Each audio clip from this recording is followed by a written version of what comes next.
안녕하세요, 김지훈입니다. 네, 11월 하면 미국인들이 가장 기다리는 휴일이 있습니다. 바로 땡스기빙 헐리데이죠. 오늘은 이 땡스기빙 헐리데이에 대해서 한번 이야기를 해보려고 합니다. 우리는 사실 땡스기빙, 추석이 땡스기빙에 해당한다라고 볼 수도 있겠지만은 미국에서는 가장 큰 휴일 중에 하나가 바로 이 땡스기빙입니다. 땡스기빙이 그러면 언제부터 생겨난 것인가? 1620년에 이 플리머스의 그 필그럼들이라고 하죠. 순례자들이 메이플라워를 타고 도착을 합니다. 우리가 속히 알고 있는 그런 청교도, 프리탄, 필그램 이런 사람들이 온 거죠. 그래서 혹독한 겨울을 보내고 추수를 해서 1621년에 첫 추수를 기념을 하면서 아주 큰 잔치를 벌였다는 거예요.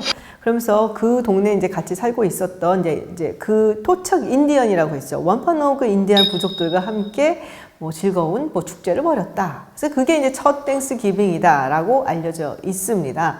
그러니까 우리가 지금 생각하고 있는 땡스기빙에 먹는 터키라든지 스터핑이라든지 이런 얘기는 아주 나중에 나와요. 왜냐? 그걸로 끝이었거든요. 그 이후에 이 전통이 계속적으로 인디언 부족과 이어졌다라고 하는 얘기는 없습니다. 그래서 좀 아름다운 미화로 남겨놓고 지금 현재 즐기고 있는 땡스기빙을 좀 더 알흠답게 만들기 위해서 그걸 따왔다라고 볼 수가 있어요. 그러면 언제부터 이 땡스기빙이 시작이 됐는가? 조지 워싱턴 초대 대통령이 1789년에 그랬다고 해요. 자, 우리가 모두 추수하고 여러 가지 1년 동안 고생을 했으니까 하루 날 잡아서 좀 기립시다. 우리 수고 많이 했다고 칭찬해 줍시다 라고 하는 일종의 땡스기빙 이야기를 했다고 합니다. 그래서 1840년대쯤에는 이미 뉴잉글랜드라고 하죠. 매사추세츠를 중심으로 한 뉴햄셔, 메인, 버몬트, 코네티컷, 로드 아일랜드 이런 지역에서는 땡스기빙이라는 것이 약간은 굉장한 전통으로 남겨져 있었고요. 그리고 뉴욕만 하더라도 1817년에 주 정부로서는 처음으로 이 땡스기빙 날 논다라는 식으로 했다고 해요. 그러니까 우리가 지금 생각하고 있는 미국 전체가 다 노는 그런 땡스기빙의 개념은 아직 없었던 거예요. 그럼 이게 언제부터 생겼냐? 자, 이게 생기게 한 데는 한 여성의 힘이 굉장히 큽니다. 사라 조세파 헤일이라는 여성이 있었어요. 이 여성은 뉴햄셔에서 태어난 사람입니다. 그래서 1827년부터 이 사라 조세파 헤일이라는 여성이 땡스기빙을 국경일처럼 만들어야 된다라는 이야기를 상당히 많이 했었어요. 그래서 이 헤일이라는 여성이 보기에는 미국이란 나라가 좀 더 똘똘 뭉치고 하나로 화합하기 위해서는 뭔가 함께 기뻐할 수 있는 휴일 같은 게 필요하다라고 생각을 했던 거예요. 그래서 이 헤일 여사가 각 주의 주지사들 그리고 주 정부에 편지를 막 써요. 이 땡스기빙 기려야 된다. 우리 다 같이 땡스기빙을 기리자. 이게 굉장히 좋은 전통이고 그 주를 위해서도 좋다라는 이야기를 하면서 권장을 합니다. 어떻게 보면은 이 땡스기빙을 국경일로 만들기 위한 일종의 전초전이라고 할 수가 있겠죠. 근데 뉴잉글랜드라든지 아니면 미드웨스트라든지 이런 지역에서는 사실은 큰 법왕이 없었는데 남부에서는 그렇게 좋아하지 않았다고 해요.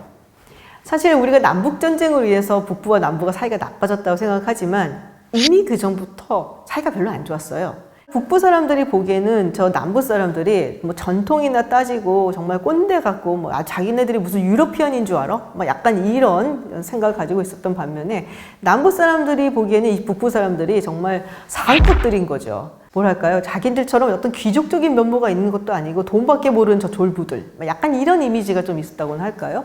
그리고 무엇보다도 노예제 문제가 있었죠. 남부는 노예제로 사실은 돌아가는 경제구조였고 북부는 노예제를 가지고 돌아갈 수 없는 구조이기 때문에 상공업이 발달했었고 그래서 사실 노예제에 반대한다는 것도 있겠지만 경제구조가 굉장히 다르고 자기들의 생각이 달랐기 때문에 원래부터 사이가 좀 안 좋았습니다.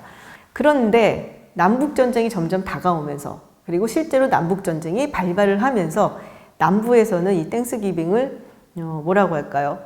이렇게 불렀다고 하죠. 양키 어볼리셔니스트 홀리데이. 그러니까는 양키 노예 폐지론자들의 휴일이다. 라고 해서 상당히 반발심을 가졌다고 해요. 근데 이 헤일 여사가 여기서 생각을 한 거예요. 링컨 대통령에게 편지를 보냅니다.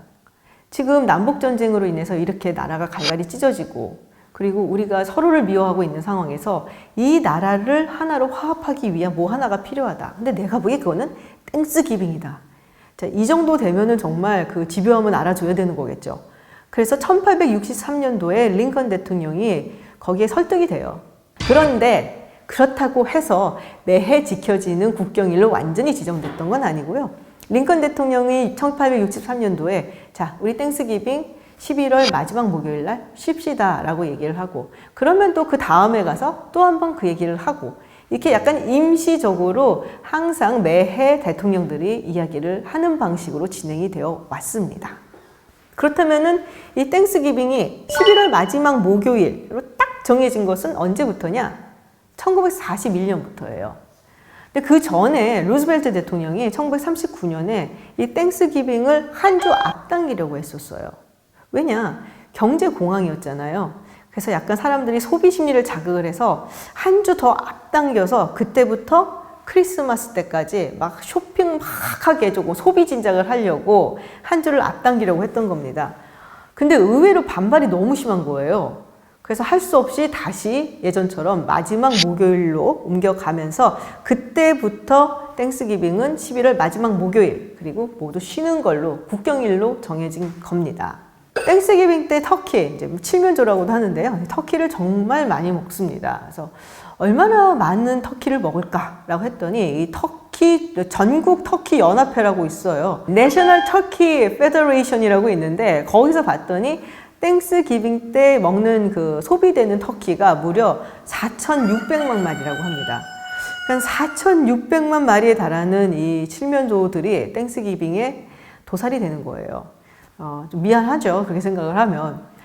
그래서 백악관에서 터키 사면 행사가 있습니다.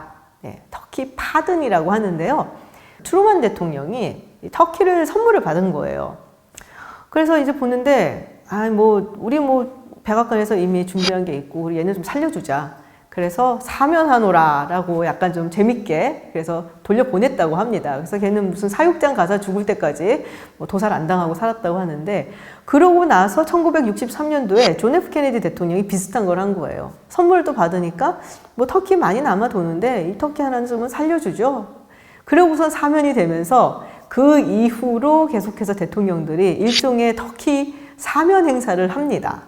그러다가 완전히 전통으로 관례로 굳어버린 거는 1989년 조지 H.W. 부시, 그러니까 아버지 대통령 때부터는 이 사면 행사가 된 거예요. 그래서 매해 땡스기빙 며칠 전에 이제 백악관의 주인이 대통령들이 나와서 한 마리 혹은 이제 쌍으로 2마리 정도를 사면하노라. 그러면 그 칠면조 한 마리 혹은 2마리는 평생 동안 도살될 위협 없이 잘 먹고 잘 살다가 간다고 합니다. 근데 또 땡스기빙 하면 또 떠오르는 게 있죠. 블랙 프라이데이. 다들 한 번쯤은 들어보셨을 거예요. 저도 예전에 이 블랙 프라이데이 때 딱히 정말로 살 거 있었던 건 아닌데, 네, 정말 한번 궁금해서 가봤어요. 근데 궁금해서 갔더니 정말 문이 이렇게 철조망 같은 이게 징징징징 올라가니까 전부 다 하나, 둘, 셋, 막 뛰어가는 거예요. 그래서 저도 그냥 뛰어갔죠. 근데 딱히 살 거 없었다고 그랬잖아요. 그래서 살 건 없었는데, 근데 그 뛰어가는 게 재밌어서 뛰었습니다. 그만큼 블랙 프라이데이 하면은 이제 마음껏 쇼핑할 수 있는 가격도 한 20% 30%가 아니라 막 70% 80% 막 이렇게 다운되는 것도 있을 정도로 싼 값에 원하던 것을 살 수 있는 아주 좋은 기회라고도 이야기를 합니다. 근데 이 블랙 프라이데이가 원래 처음부터 이 세일을 하는 그런 날로 잡혔던 것은 아니에요. 예전에 1960년대로 제가 기억을 하는데 필라델피아의 경찰관들이 그때 토요일 날 풋볼 경기가 있었다고 해요. 그러니까 육군하고 해군의 풋볼 경기가 있으니까 사람들이 무지하게 몰려들 거 아니에요. 그래서 너무 많은 사람들이 오고 또 트래픽도 장난이 아니고, 그래서 경찰들이 정말 악몽 같다. 그래서 이름을 블랙 프라이데이라고 붙였던 겁니다. 물론 경기는 토요일에 있었지만은 금요일부터 몰려들기 시작을 한 거죠. 그러다가 1980년대에 들어서면서 상점 주인들이 그 생각을 한 거예요. 아니 이렇게 사람들이 많은데 이게 물반 고기반 거의 그 수준이잖아요. 그래서 우리도 이때 한번 세일을 해서 크게 잡아보자 라고 해서 그때부터 약간 마케팅 기법으로 블랙 프라이데이를 선전을 하기 시작을 했습니다. 사실은 요새 뜨고 있는 게 또 있죠. 바로 사이버 먼데이입니다. 네, 사이버 먼데이. 요새는 오프라인 쇼핑도 많이 하지만 온라인 쇼핑이 또 대세라고 하죠. 뭐 이번에는 코로나 때문에 더 그럴 것 같긴 한데요. 그래서 많은 사람들이 이 사이버 먼데이에는 온라인으로 쇼핑을 합니다. 그래서 회사들도 블랙 프라이데이 때는 오프라인 상점에서 파는 물품들에 디스카운트를 많이 해주고, 그리고 사이버 먼데이는 온라인에서 파는 상품들에 굉장히 좋은 딜을 많이 제시하는 걸로 유명하죠. 근데 이게 왜 사이버 먼데이일까요? 사이버 프라이데이도 아니고 세터데이도 아니고 썬데이도 아니고 왜 먼데이일까 궁금하실 텐데요. 사이버 먼데이란 말이 처음 나온 거는 2005년이라고 해요. 근데 그때는 우리는 사실은 굉장한 인터넷 강국이죠. 그리고 아주 빠르게 인터넷을 즐길 수가 있는데, 물론 지금은 미국도 상황이 굉장히 좋습니다만 미국의 인터넷 상황이 그렇게 좋지는 않았어요. 그리고 이제 집에서도 이렇게 뭐 다 인터넷을 뭐 연결을 해갖고 빨리빨리 쓰고 뭐 이런 게 한국만큼 좋지는 않거든요. 그래서 사람들이 이제 땡스기빙 휴일 끝나고 직장에 가는 월요일을 기다린다는 겁니다. 직장에 가면은 인터넷 빠르거든요.